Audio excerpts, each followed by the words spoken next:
Hi, everyone, and welcome to the Church at RB Online. We're thrilled that you decided to spend your Sunday with us.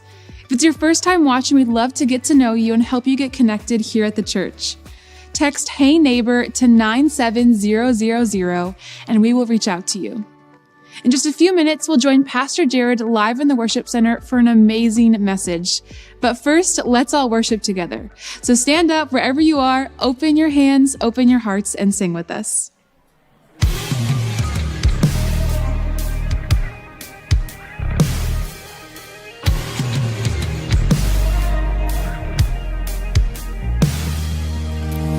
Miracles when you move, such an easy thing for you to do. Your hand is moving right now. You are still showing up at the tomb of every Lazarus. Your voice is calling me out. Right now, I know you're able, and my God, come through again. You can do all things. You can do all things but fail. 'Cause you've never lost a battle. No, you've never lost a battle. And I know you never will. Everything's possible by the power of the Holy Ghost. A new wind is blowing right now, breaking my heart of stone, taking over like it's Jericho, and my walls are all crashing down. Right now, I know you're able, and my God, come through again. You can do all things. You can do all things but fail. 'Cause you've never lost a battle. No, you've never lost a battle. And I know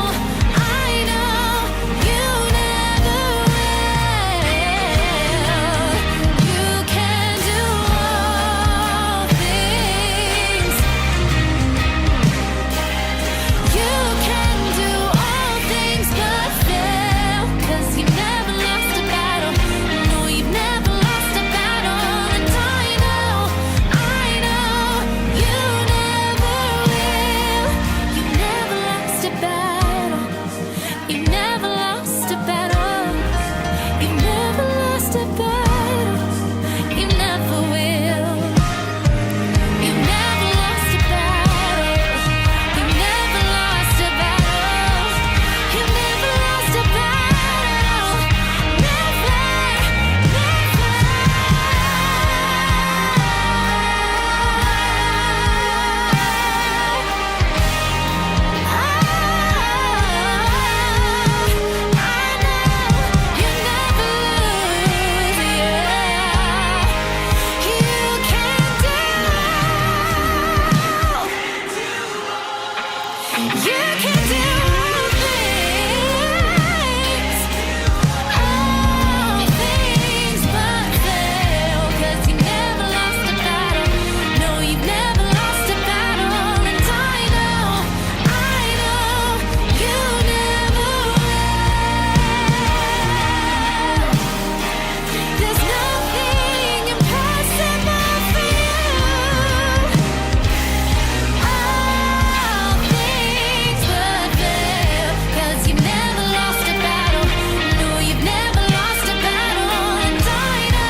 Hello, everyone. Thanks again for joining us for Church Online.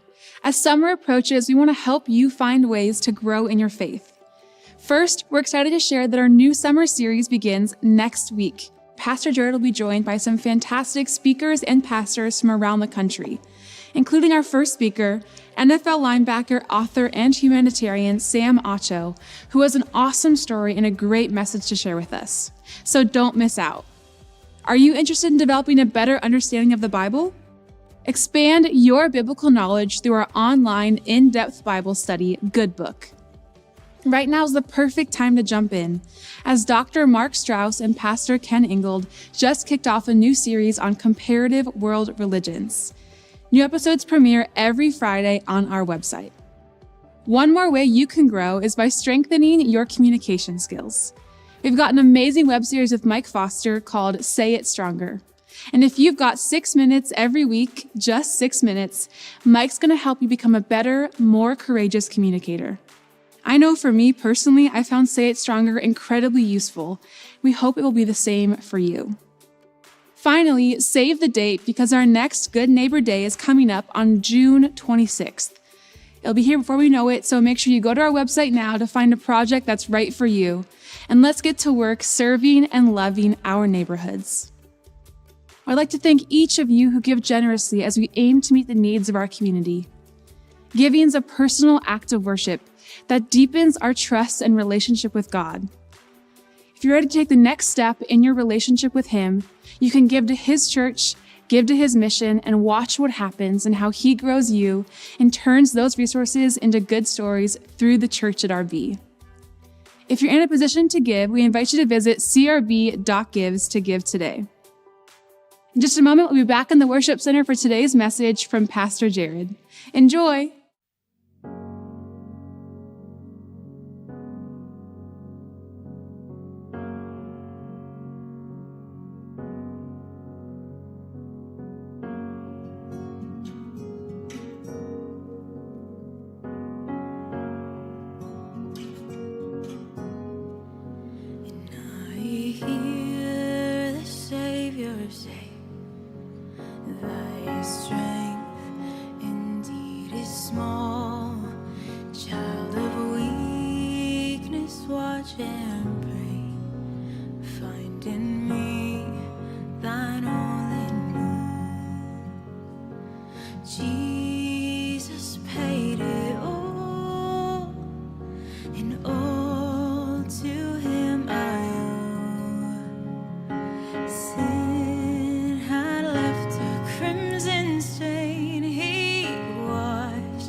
Jesus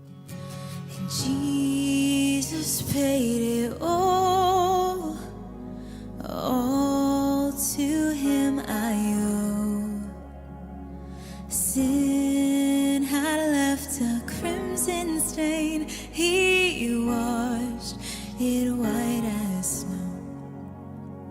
My sin had left a crimson stain, He washed it white as snow.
Your buried body began to breathe, and out of the silence, the roaring lion declared the grave has no claim on me. There's no claim. Then came the morning that sealed the promise. Your buried body began to breathe, and out of the silence, the roaring lion declared the grave has no claim on me. Jesus, yours is the victory.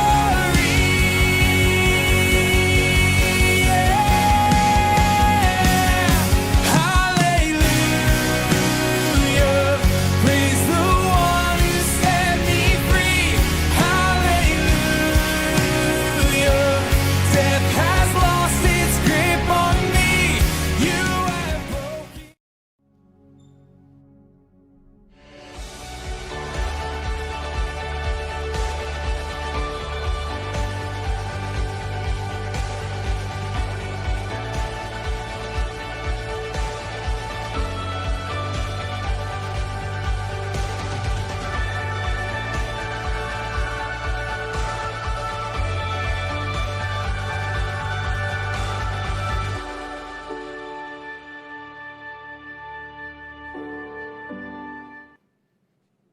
Hello, everybody, old friends, new friends, good to see you. Welcome, whether you're in person or online. We are so thrilled that you are with us. If it's your first time back in a while, we are so thrilled that you are joining us in person today. Hey, before we get started, you don't want to miss next week. You don't want to miss this week either, but you don't want to miss next week. A friend of mine named Sam Acho is going to be here. And Sam just retired from the Chicago Bears and just retired from the NFL. And I had the privilege of having dinner with Sam a couple of months ago in Colorado. And he was sharing his story. And I was like, Sam, you have to come share this with the church at Rancho Bernardo. And so he agreed, and he's going to be here next week. And we're going to begin a new series together. And I'm just excited for you to hear from Sam. I was talking to him on the phone this past week, and he said, well, tell me about your church. I said, well, we don't have an NFL team in our city. We gave that away. I said, but we do have retired people in San Diego. You're going to fit right in. So I'm eager for him to be with us. And so we ended a series last week called How to Reopen Your Life. We're going to begin a brand new series next week with Sam called Raise Your Voice. Which means that today, this doesn't happen very often, I just kind of get to talk about whatever I want to talk about. And I want to talk about the God of disruption. I want to talk about this idea that God uses disruption in the life of his people, in the life of his church, to do beautiful things and to tell a great story. You and I are really good at planning tomorrow, aren't we? We're really good at figuring out our calendar, our schedule, where we're going to be, what time the dentist appointment is. We're really good at figuring out a flow of life. And in fact, for most of us, you kind of look at life and you're pretty predictable. You know that for the next 1,000 days, or however long, there's a sort of routine that goes with life. And there's these moments, aren't there, in life where all that gets upended, where there is a disruption. And it's not something you want, but it's that moment where all of a sudden he finally came clean and told the truth about what he'd been up to, and the marriage came to an abrupt end, and there was a disruption. It was the moment where the boss called and said, you are getting transferred out of Toledo, and you said yes. But there was a new season, there was a new day, and all of a sudden those 1,000, 2,000, 7 years, 9 years of predictability, you knew in that moment was coming to an end. And we don't necessarily like those moments. It kind of shakes the snow globe of our world. But at the same time, if you and I were to go to lunch today and I were to say, hey, tell me your story, isn't it true? Whether you're a Christian or not, you would tell me a story about a series of disruptions unexpected moments. If I said, hey, tell me about yourself, you wouldn't be like, you'll never believe it. In 2014, I bought a green Honda. That was a great moment. No, you would tell me about unexpected moments where things happened you did not see it coming, and the apple cart got flipped, and you thought, what in the world am I going to do?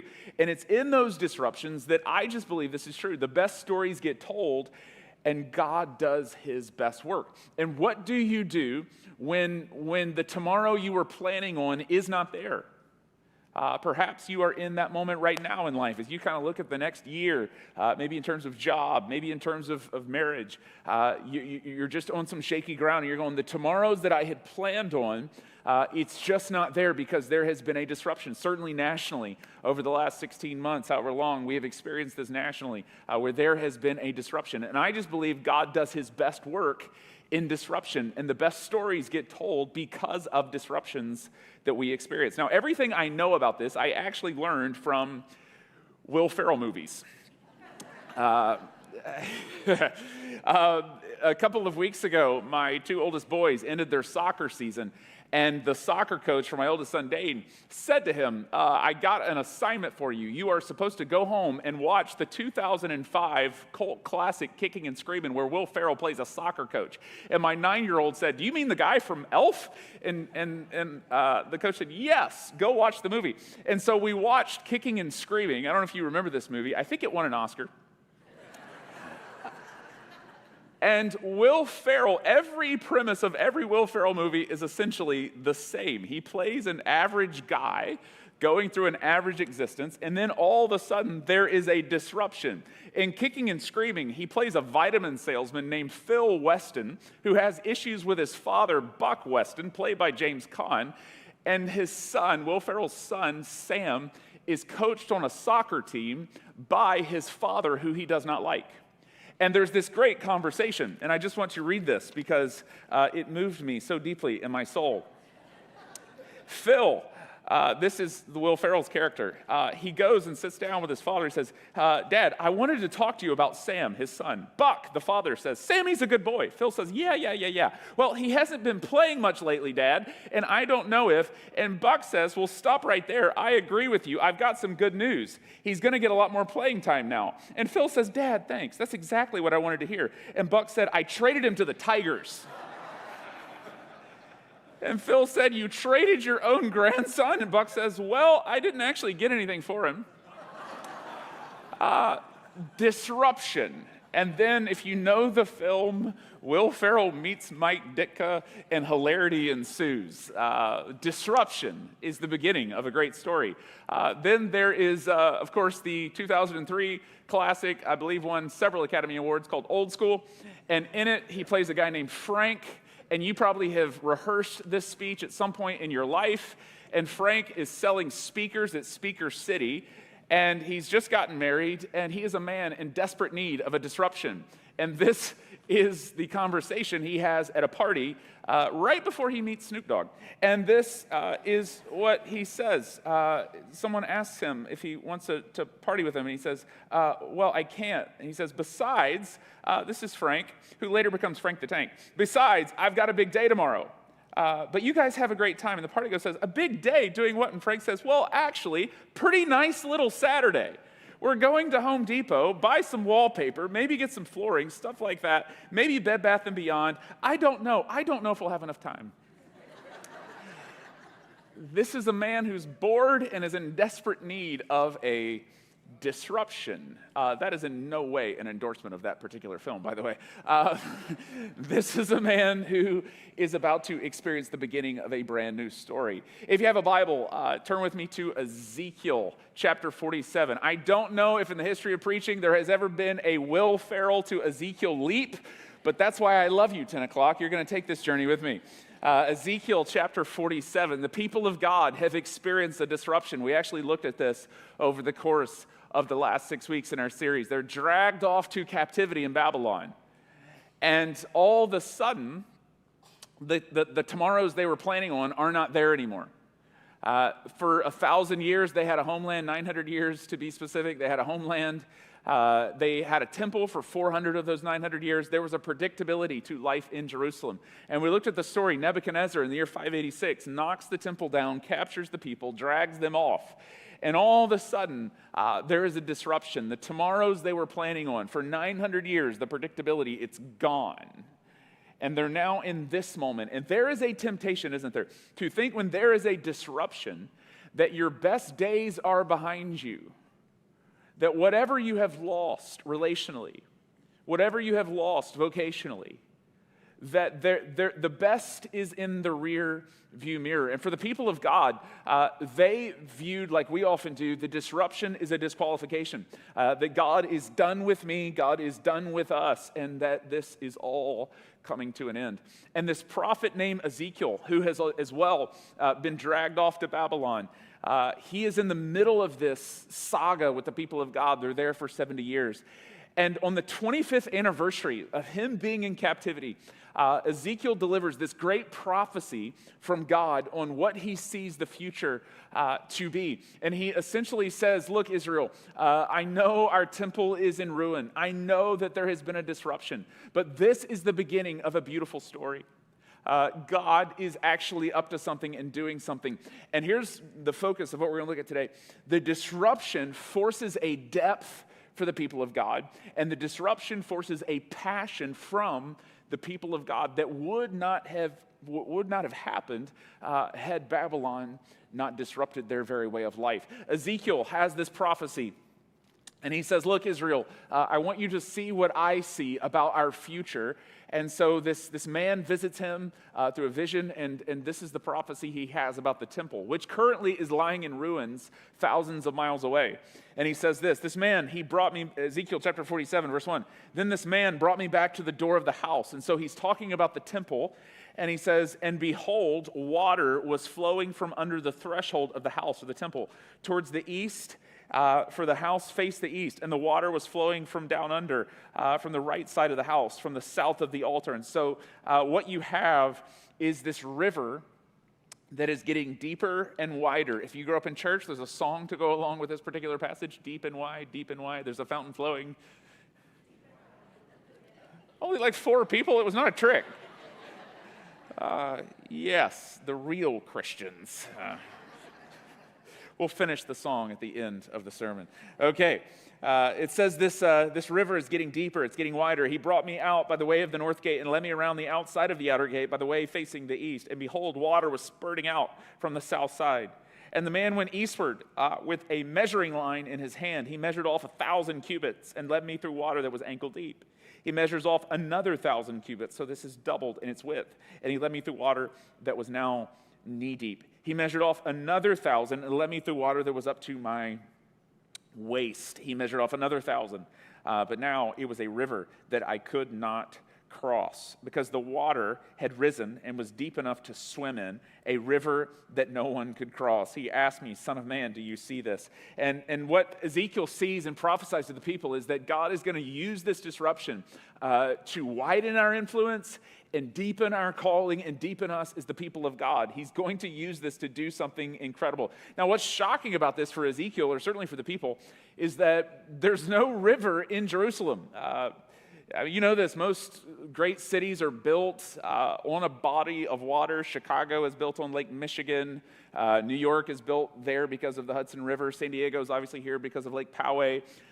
There's obviously a connection there. But in Jerusalem, it's arid, it's a desert, and all of a sudden he's saying, no, God's gonna cause this sort of torrent of water to flow out of Jerusalem, out of this temple. And it's going to deepen.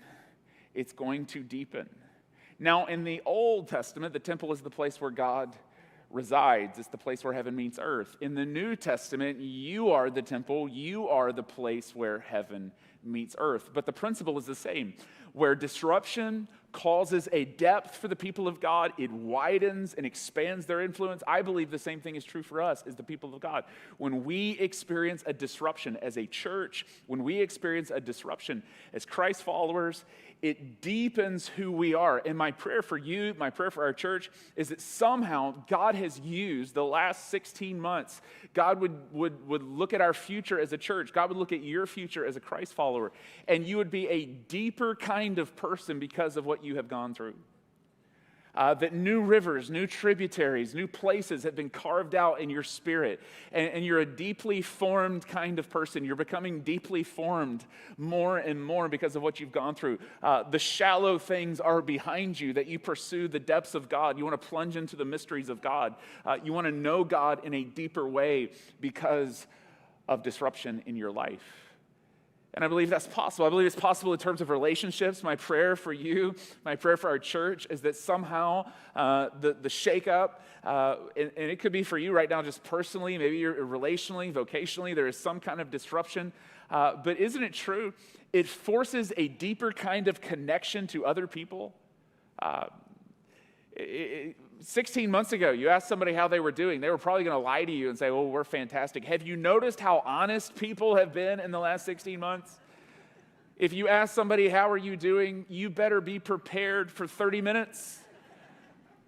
People are more honest. There's a deeper kind of vulnerability. No longer are people willing just to stand at the party on a Friday night and go, I don't know, we may go to Bed Bath & Beyond tomorrow. I don't know if we'll have time. There's sort of a depth that's there. There is a hunger for deeper connections. And the pull of our society is to make you a shallow person in terms of your connections and your relationships, that you would know lots and lots of people. You would have thousands and thousands of friends online, but nobody to hang out with on a Friday night. And as Christ followers, the prayer is in terms of our relationships, we would be people that deepen our connections, that the church at Rancho Bernardo would be a place where you might say about yourself, you know, my relationships, it's not that I know thousands of people, I know a few people well. And the disruption has actually forced a deeper kind of connection to those relationships. At the same time, the prayer would be that you as a Christ follower would be deeper in your faith as a portable temple going through your office, going through your life. You would be deeper in your faith, that God has used this disruption to carve out new capacities in you for depth. The world around us, you perhaps have noticed this, is what the great theologian Lady Gaga would say, quite shallow. The world is shallow. Conversations about hot button issues often happen at a very surfacey, shallow place. There is a philosopher named Carl Trueman who recently wrote a book called The Rise and the Fall of the Modern Self, and it's one of those big, sort of dusty tome philosophy books, but I'm working my way through it, and in it he said something that really struck me. He said, I would summarize the modern sense of self, the modern individual, as that which prioritizes inner feelings over pretty much everything else. So whatever you're talking about, it's, well, what did I feel about it 5 minutes ago? Or what do I feel about it right now? And there's certainly nothing wrong with feelings, but often, and you know this in conversations you ping between in your life, often there is no higher law, there is no absolute truth, there's just, what do I feel in this particular moment? And as the people of God, would we be the kind of people who continue to root ourselves in the depths of God, pursuing the depths of God? Maybe another way to say it, in a world that's continually fascinated with polarization, are you to the left of it or are you on the right of it? You would say, I don't know, I'm just trying to go deep in my life. I'm just trying to be a person who's plunging into the depths of God, rejecting the shallow. I want for you, for our church, that you would be able to say about yourself, I am being deeply formed by my intimacy with Jesus. And I am Spirit-led in my life. And there's a depth to your humanity that is possible because of disruption. You say, well, that sounds nice. Well, how do I do that? I want to encourage you or challenge you to a couple of practices in your life to cultivate depth. The first is silent prayer, and the second is slowly reading the scriptures. That if you would hear that and go, well, I want to be a deeply formed person. I want to be deeper in my faith. Would you be the kind of person who carves out some space for slowly reading the scriptures and also carves out some space for silent prayer in your life? You say, what do you mean by silent prayer? It means I want you to win the day. That's what I want for you. I want you to wake up in the morning and in the first 10 minutes of your day to fight, to have some intentional intimacy with Christ, where you're silently praying before the Lord and you're just opening yourself up to God in that moment. The writer of Psalm 42 says, be still and know that I am God. Have you tried to just be still before the Lord lately? And just wait there in that moment in our frenetic, chaotic culture that wants to pull you and fragment you and splinter you in 1,000 directions just to try to show up with your whole self in silence before the Lord. You say, well, why does it have to be silent? I pray. Well, there's a difference in praying silently and praying when you're driving down the 15 going, God, I want you to help that idiot over there. That's not the kind of prayer I'm talking about. The kind of prayer where you carve out space in your life to say silently before the Lord, I just want God to speak to me. And there are times where we talk to God, but God at times wants to talk all by himself to your spirit and to form you and to be speaking to your spirit. And I'm telling you, you win the day when you do this and you carve out space. And I know for a lot of us, you go, man, if I did that, I'm going to get so distracted. Listen, getting distracted in prayer does not make you a bad person. It makes you a human being. It doesn't make you a bad Christian. It means that you're actually a human being if you get distracted in prayer. Anyone ever do the thing where they pray at night right before they go to bed? Anybody? Oh, don't tell me I'm the only one. Anyone else ever fall asleep in prayer? You just want to admit this?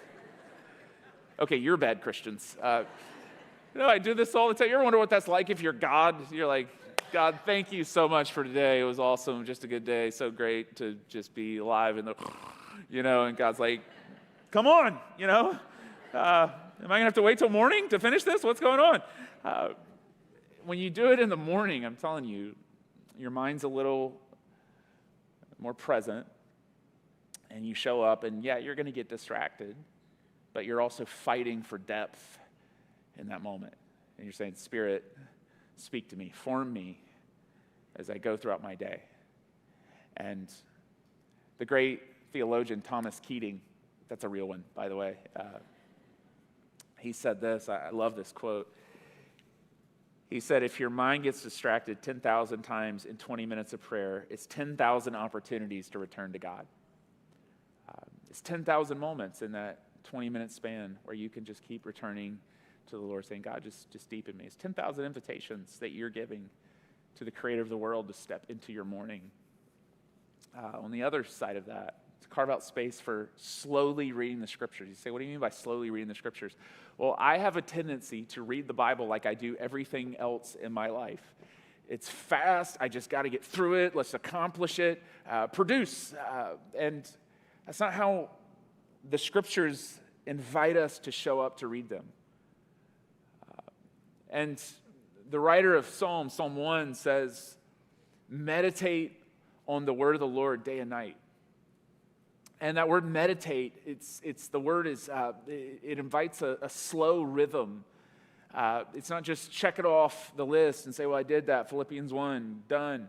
But you would slowly read it. You'd meditate on it. In fact, the word meditate in the Hebrew language, it's actually the same word, or where we get the word for growl. And I've always loved that connection. Have you ever watched a dog chew a bone? It's not a pretty process, but it's slowly taking the bone in. It's growling at it. It's chewing on it. And the same idea that it might not be a chapter. It might just be a verse that you take and you just begin to slowly meditate. You just growl on that verse and you allow it to speak into you and speak over you throughout the course of the day. You're meditating on it. It's forming. It's deeply forming you. You're being Spirit-led in that moment. You're saying, Spirit, speak to me. And so it's a way to win your day. And I'm telling you, if you carve out space to do that, to silently pray and slowly read the scriptures, especially if you're in a moment of disruption where you're having to make 1,000 decisions and it's fast, you have to carve out space to change your pace so your mind can be present to make good decisions. And the best way to do that is to slow down in the morning and just say, God, I want to invite you into this moment. I want to be deeply formed, and I want to be Spirit-led. If you go, I don't know where to start with reading the Bible, we have on our CRB app a good neighbor devotion, and every day those come to your inbox, and I just invite you, that's a great place to start. You can find that on the CRB app. But we want you, not just in terms of going to church, but in your inner life, in your private time, to be deeply formed by the Spirit of God. And I just believe this is true. When we do that, especially in the moments of disruption, God speaks the loudest and the clearest to us. When in moments where everything's frenetic and chaotic, we just pause and say, God, I want to show up. I want to be deeply formed in this moment. God does his best work in those places and spaces. The people of God, they eventually get back to Israel. If you remember the story, we told it over the last several weeks. Cyrus issues a decree from Persia, and he says, you can go home to the Hebrews. And so they begin to trickle back into Jerusalem after 70 years away. And because of the disruption, there is a passion for the things that matter. And I just believe this is true. And I think it's true for you, whether you're a Christian or not. There is something about disruption that causes you to think about what really matters the most. It causes you to reevaluate your life in ways that you never have, because you were just kind of going through the rote, Bed Bath & Beyond, I don't know if I'll have time, existence. And then the disruption happens. It forces you to think about what matters. And when you lock onto it and you say, this is what matters, there's a new kind of passion for what matters. And for the people of God, there's a new passion for their faith, because for 70 years, it had been disrupted. And so they come back into Jerusalem. And the first thing they do, their homes are in ruin, their city's in ruin, the wall is in ruin. But the first thing they do at the decree of Cyrus is they come back and they start building the temple. And they start laying the foundation, and they start saying, nothing is going to cause us to take our eyes off of our God. And I have seen this in our church. I've seen this in many of you in your faith, that there has been something about this disruption where things that were peripheral or things that were distracting in terms of how you spent your time or energy have been pushed to the sidelines. And there's been a renewed passion and a renewed focus on your faith and raising your kids in an environment of faith. Because with COVID or whatever disruption you're in the middle of, it forces a crystal clear picture of what matters to you, and a new passion is there. And that's what the people of God experience. They get back into Jerusalem. It says this in Ezra chapter 3, starting in verse 7. It says, they come into the city and they start giving money to the masons and the carpenters and the food and the drink and olive oil to the people of Sidon and Tyre, so that they would bring cedar logs by sea. This is for the construction. From Lebanon to Joppa, as authorized by Cyrus, king of Persia. In the second month of the second year after the arrival at the house of God in Jerusalem, Zerubbabel, which is just a great name. If you are pregnant and you don't have a baby name, may I offer you Zerubbabel, son of Shealtiel, Joshua, son of Jozadak, and the rest of the people, the priests and the Levites, and all who had returned from captivity to Jerusalem began to work. And so they're all in this thing together. And if you go to verse 68 of chapter 2, it says, when they arrived at the house of the Lord in Jerusalem, some of the heads of the families gave freewill offerings toward the rebuilding of the house of God on its site. And according to their ability, they gave to the treasury for this work, because they're all going, man, we are all in this together. Every person is going to make a sacrifice to see this temple, to see. And for them, it wasn't just a building. It wasn't brick and mortar. It was the very emblem of their faith. It was the very house of God. And so before they did anything else, they said, God, we're passionate about our faith. The disruption had caused a passion for what matters the most. And I love that. They're all coming in to this, and we all have skin in the game. We all have a part to play. I grew up in Atlanta, Georgia. If you know me, you know this about me. And growing up in Atlanta, Georgia, it was not like a hip town. You go to Atlanta now, or you probably have flown through there at some point. You've got to go through Atlanta to get to heaven. If you've ever traveled, you know the airport there. But the city, when I was in fourth grade, an announcement came that the Olympics were coming to our city. And at the time, Atlanta was not the sprawling metropolis that it is today. It was like, when I heard it, I was in fourth grade, I was like, that's a mistake. They messed up. That's not Atlanta. Where is Atlanta? Is that somewhere like in Europe? Where is that Atlanta? It can't be this Atlanta. We were not a cool city. There was not a Starbucks on every corner. There was like a Bucks, like one guy with 3 teeth handing you a cup of coffee. It was totally just different kind of town. I thought, well, the Olympics are coming here. No way. And it was 6 years away when they made the announcements. In 6 years, the Olympics are coming. And I thought, there's no way this is going to happen. We're going to mess this up somehow. I don't know how, but we're going to screw this up. And sure enough, the Olympics come to Atlanta. But I remember as a kid, for 6 years, there was this eager expectancy about these 2 weeks that were coming in July of '96, where the whole world was going to focus on our little city. And anywhere you went, everybody you talked to was like, you run out of things to talk about. It's like, the Olympics are coming, right? Like, yeah, the Olympics are coming. This is awesome. And you could go to Home Depot, which is from Atlanta. Thank you very much. We might go later. I don't know if we'll have time. But the Home Depot, you could go there when I was a kid, and you could buy a brick, and for $35, you could get your name inscribed on the brick, and they were building this huge park downtown because nobody went downtown Atlanta, so they had to redo everything, and they built this huge park that's there to this very day called Centennial Olympic Park, and you could go and have your brick with your name on it placed in the park, and everybody was buying bricks, and everybody, when the park opened, man, you go find your brick, and it was a way to say, I want in on what is happening in our city. And that's the picture you get here from Ezra. He's saying everybody's bringing a brick, everybody's buying a brick, saying, hey, I want in on what's happening here in the city. Because they believed the best days for the people of God were in front of them, not behind them. They had this prophecy from Ezekiel. The best is yet to come. It's not behind us. And I say that because I get asked this question a lot, especially over the last 16 months. Jared, how's the church doing? If I'm at Ralph's, if I'm at Chuck E. Cheese, it doesn't matter. I don't go to Chuck E. Cheese, I'll be honest. Not saying it's bad. You should go. It's great.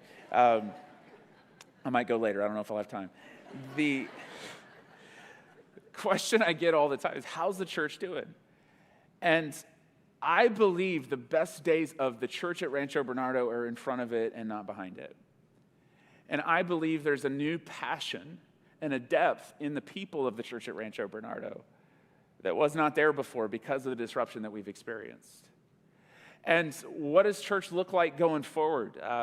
How's all this going to work? I just believe that the work in front of us to meet the physical needs and the spiritual needs of our city within the 10-mile radius of this church, that work is going to continue to increase.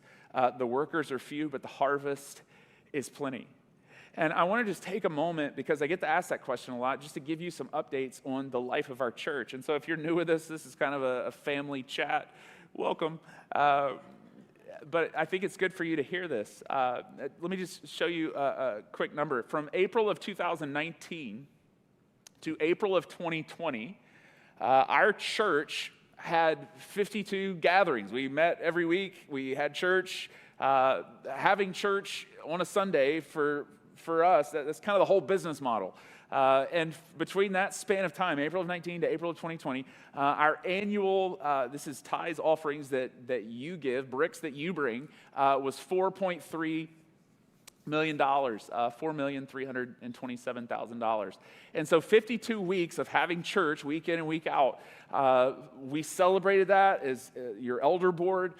We steward those resources the best way that we can. And, in April of last year, a heart of gratitude for the tithes and offerings that were given here. Well, over the last 52 weeks, obviously, there was no in-person gatherings. As a church, we obviously met at Kit Carson Park. We had streaming online. But the whole sort of business model was certainly disrupted. And if you would have told me on the front side of this pandemic, well, what's going to happen? How's all this going to work? I wouldn't have believed what I'm about to show you. Over the course of the last 12 months, from April of 2020 to April of 2021, when we began gathering again indoors as a church, here are the tithes and offerings over the course of the last year. That's me. 4.4 in terms of your generosity and what you have brought to God's church. And I think we should celebrate that as a community, because that is absolutely incredible. And as a church, what that means is that our giving over the last year actually went up. There we go, 1.8%. And it's certainly not about money for us, but every dollar that's given represents lives that are changed, mouths that are fed in our city. And I say that obviously to celebrate what God has done, but also just to remind us, because our focus as a church has never been if we could just get people to come in the doors and they get saved and one day they can go to heaven when they die. Our model has been we want heaven to come down and for the people of God to be praying for heaven to come on earth as it is in heaven, in Rancho Bernardo as it is in heaven. And we're going to bring heaven out of these doors. And so part of that number is the fact that over the last year, you could not stop what Jesus said. The gates of hell cannot stop the work of the church. And so these doors,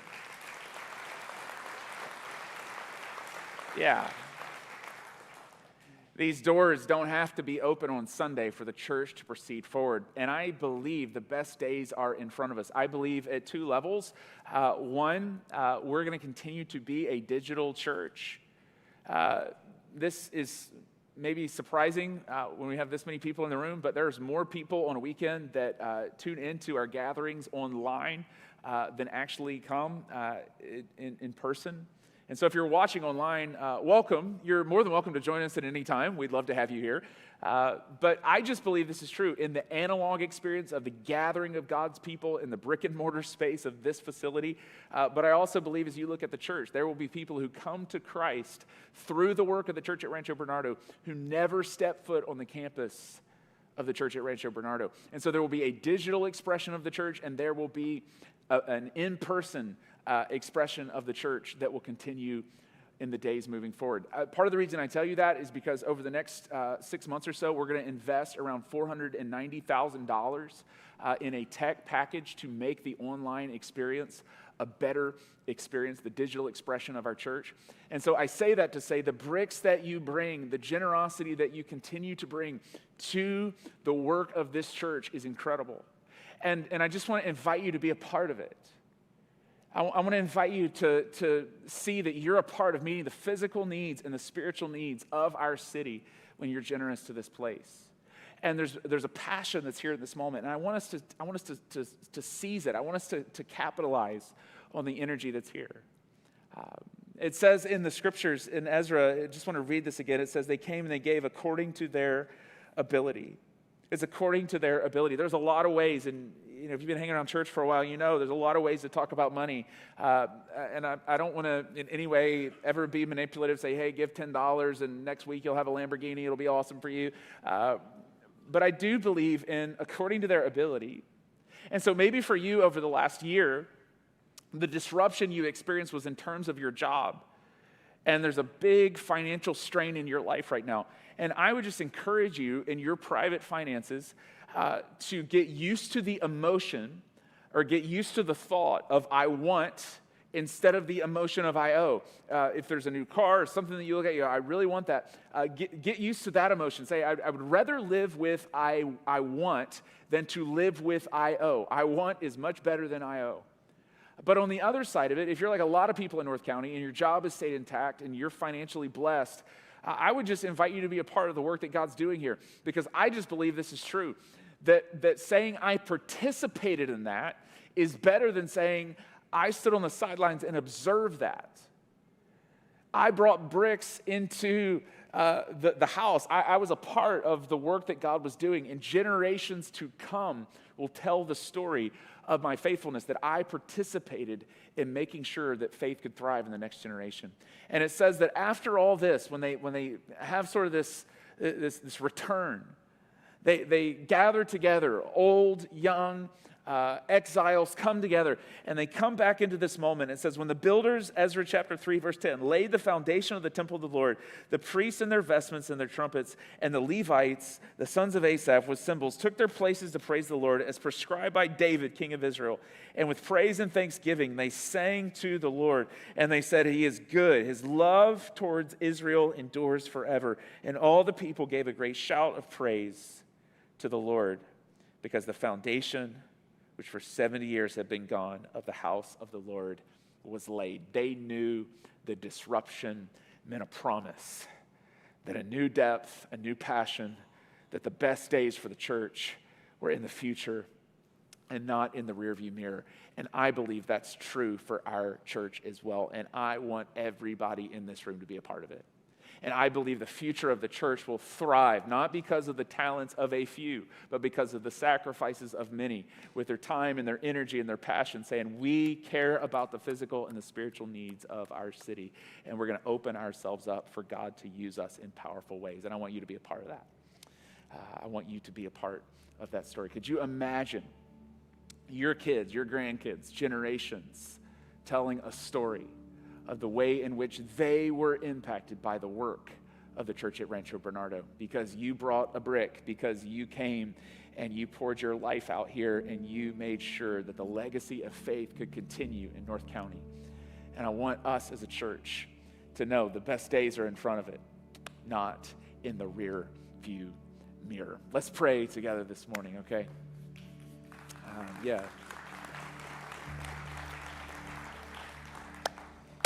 God, the psalmist declared when they walked back into the city of Jerusalem after 70 years, Psalm 126, the psalmist declared, when the Lord brought back the captives from Zion, they were like those who dreamed. Their mouths were filled with laughter, and they declared, the Lord has done great things for us.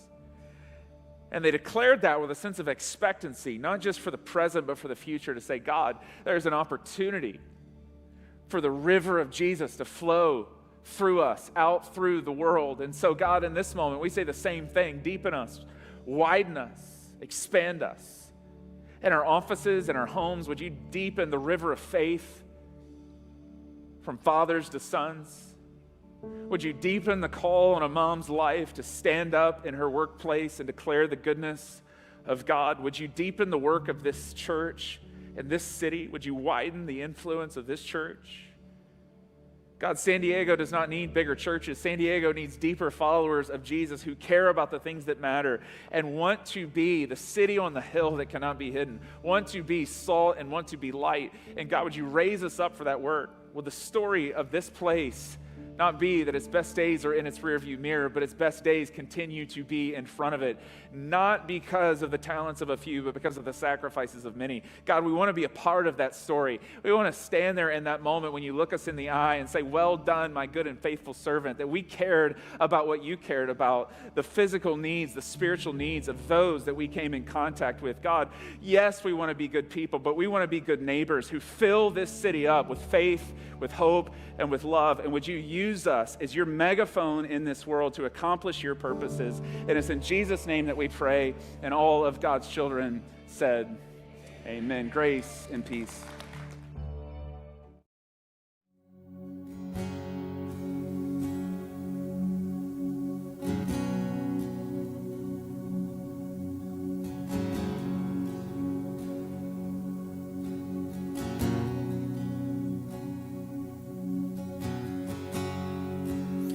Worthy of every song we could ever sing, worthy of all the praise we could ever bring, worthy of every breath we could ever breathe. We live for you. Oh, Jesus. Jesus, the name above every other name. Jesus, the only one who could ever save. You're worthy of every breath we could ever breathe. We live for you. Oh, we live for you. Holy, there is no one like you. There is none beside you. Open up my eyes in wonder and show me who you are, and fill me with your heart and lead me in your love to those around.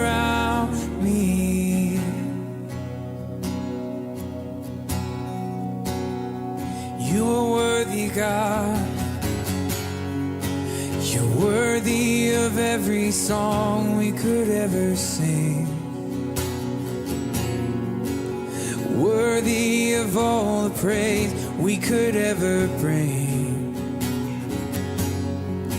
You're worthy of every breath we could ever breathe. We live for you. Oh,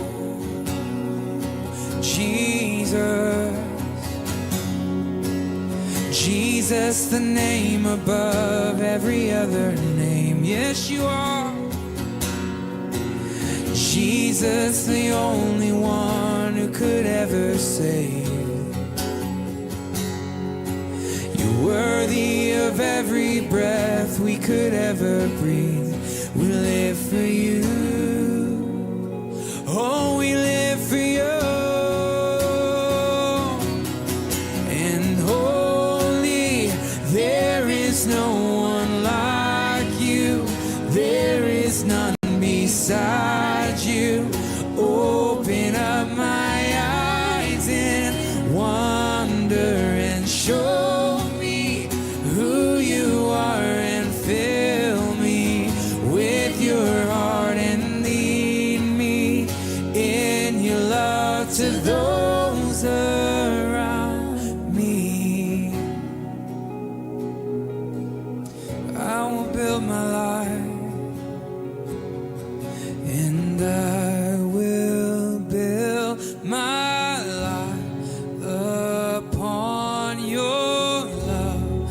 It is a firm foundation, and I will put my trust in you alone, and I will not be shaken, and I will build my life upon your love. It is a firm foundation, and I will put my trust in you alone, and I will not be shaken. And holy, there is no one like you. There is none beside you. Open up my eyes in wonder and show